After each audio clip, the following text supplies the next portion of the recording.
हवामान विभागाचा अंदाज आहे।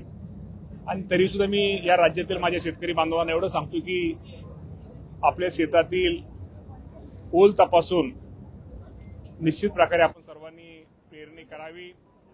आणि हवामान विभागाचा अंदाज आहे की पाऊस चांगला ह्या पहिल्या 8-10 दिवसांमध्ये पडेल, पण तरी सुद्धा आपण शेतकऱ्यांनी पेरणीच्या बाबतीमध्ये सर्वांनी काळजी निश्चित प्रकारे घ्यावी।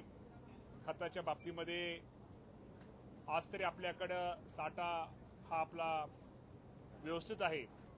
आणि आता जे पूर्वी आपल्याला माहिती आहे की जो केंद्राने आपल्याला आवंटन राज्यासाठी मंजूर केलेले आहे, आपल्याला त्याप्रमाणे ते आवंटन आपल्याला जे मंजुरी प्रमाण मिळावं यासाठी मी स्वतः राज्याचे मुख्यमंत्री देवेंद्र फडणवीस साहेब असतील, आम्ही केंद्राशी आदरणीय शिवराज सिंह चौहान साहेब, आदरणीय नड्डा साहेबांशी बोलतोय।